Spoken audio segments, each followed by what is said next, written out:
दोस्तों, आज की कहानी है माँ आखिरी बार तो मुझे मेरे पापा से मिलने दो। दोस्तों, कहानी शुरू करने से पहले अगर आपने अभी तक हमारे चैनल को सब्सक्राइब नहीं किया हो तो कर लीजिए ताकि आपके पास पहुंच सके हर नया वीडियो।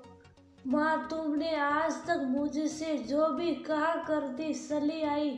लड़की हो ऐसे रहो वैसे करो, लोग सार बातें न कहे, इसलिए तुम्हारी हर हाँ में हाँ करती चली गई। भाई छोटे हैं पर देखो मुझे छोटी समय हर दुख और दुनिया की नजरों से बसा कर रखने में लगे रहे। अब तुमने लोगों के कहने पर मेरी शादी करने का निर्णय भी ले लिया। मुझे इसमें कोई आपत्ति नहीं, पर एक बात तुम्हें मेरी भी माननी पड़ेगी। ये वादा करो। भरे गले से रति अपनी माँ को देखकर कहे जा रही थी, हाँ मेरी बेटी, क्या करूं, समाज में अकेले रहना सबसे बड़ा गुनाह है। पति नहीं है तो समझो औरतों को जीने का हक ही नहीं। बस तुम्हारे ऊपर कोई उंगली ना उठाए इसलिए इतनी पाबंदियां रखी। हो सके तो मुझे माफ कर देना।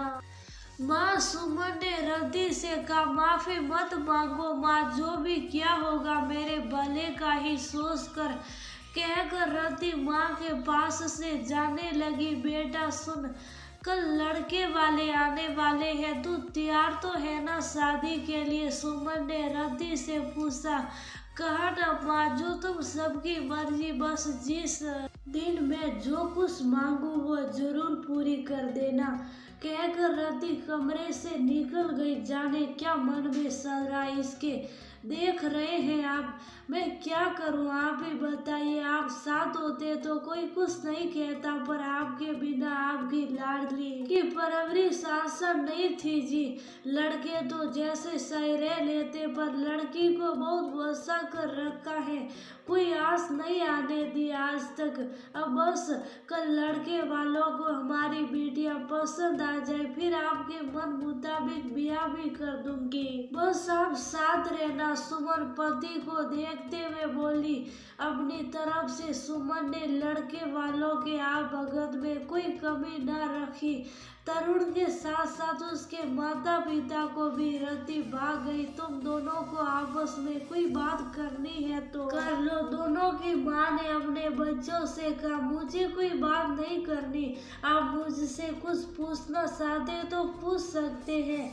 रति ने तरुण को देखकर धीमे से कहा। तरुण चाहते तो थे बात करे, पर रति ने जब मना कर दिया तो वो भी मना करने ही जा रहा था, तब तक रति उठकर बोली, चलिए बाहर लॉन में चलकर बात कर लेते हैं। तरुण के मन की हो रही थी, ये सुनकर वो खुश हो गया। दोनों ने एक दूसरे से पसंद नापसंद पढ़ाई ये सब बातें की आशा न की। तरुण ने पूछा, आपको शादी तो करनी है ना, ऐसा क्यों लग रहा, आपका मन नहीं? बस आपसे जो बोला जा रहा आप वही करना चाहती है जी। ऐसा कुछ नहीं है, मैं माँ को मना नहीं कर सकती हूँ ना, वो मेरे भले के लिए ही कर रही होगी जो भी कर रही। रति के सवर में कोई भी भाव नहीं थे। रति, मैं चाहता हूँ ये शादी आप अपनी मर्जी से करें।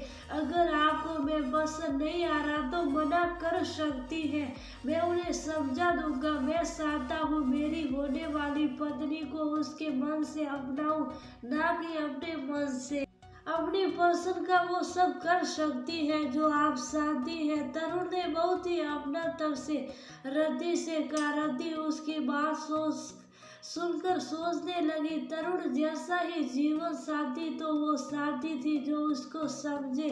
बिना कुछ जवाब दिए रति घर की ओर जाने लगी। आपने जवाब नहीं दिया। तरुण ने पीछे से हाथ पकड़कर रोककर पूछा, आपको क्या लगता है? रति शर्माती हुई बोली और शर्मा कर वहां से भाग गई।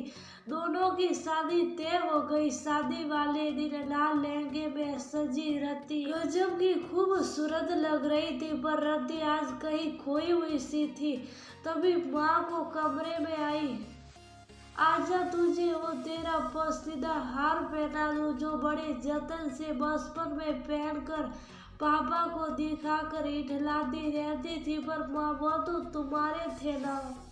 पापा ने उसके बाद कहाँ कुछ खरीदा तुम्हारे लिए, वो तुम ही रखो। रद्दी माँ के गले लगकर बोली, ना मेरी लाडो, वो तो तेरे पापा को पसंद आ गए थे तो तेरे लिए ही लाकर रख दिए थे। सुमन ने कहा, माँ आज बारात आने से पहले मुझे एक बार पापा से मिल आने दो, जहाँ मैं आखिरी बार उनके साथ गई थी। रति माँ का हाथ पकड़कर बोली, आज और अभी ये क्या बोल रही है बेटा? घर में इतने सारे लोग हैं, सब सो बातें बनाएंगे। दुल्हन अभी घर से बाहर नहीं जाती। सुमन बेटी को समझाते हुए बोली, माँ मैंने आपसे कहा था ना, सब आपके मन का कर रही हूँ, तो एक बात मेरी भी मानोगी? तो यही वो बात है, तुम मना नहीं कर सकती हो।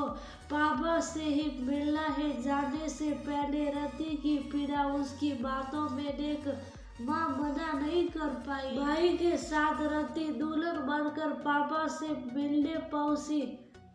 नदी का वो किनारा जहाँ वह घंटों अपने पापा के साथ बैठकर कबूतरों को दाना खिलाया करती थी और सवालों की जड़ी से पापा को परेशान कर देती थी। पापा देखो, आपकी रति दुल्हन बन गई है, आपने जो हार दिया था वो भी पहना है, अपना आशीर्वाद दीजिए पापा। नए जीवन की शुरुआत करने जा रही हूँ। आंखों से अविरल नीर बहे जा रहे थे और रति बस नदी के तट पर खड़ी पापा के आशीर्वाद की बाट जो रही थी। अचानक से नदी में एक लहर सी उठी और रति तक आकर रुक गई। दीदी देखो, पापा ने अपना आशीर्वाद दे दिया। आखिरी बार पापा को इसमें ही तो मिलाकर हम गए थे, कहते हुए छोटा भाई भी उदास हो गया। दोनों नदी के जल को स्पर्श कर शुभ शाम घर आ गए। रति अपने पापा की लाडली थी। दिल का दौरा न पड़ा होता तो आज वो भी उसके साथ होते, अपना हाथ उसके सिर पर रखकर आशीर्वाद देते। पर जब वो नहीं रहे तो उनका आशीर्वाद लेने रति उसी जगह पहुंच गई जहां वो अपने पापा और भाई के साथ समय बिताया करती थी। पापा का अस्थि विसर्जन भी यहीं पर हुआ था, इसलिए ही रति को अपने पापा से मिलना, उनके आशीर्वाद लेने आना ही था।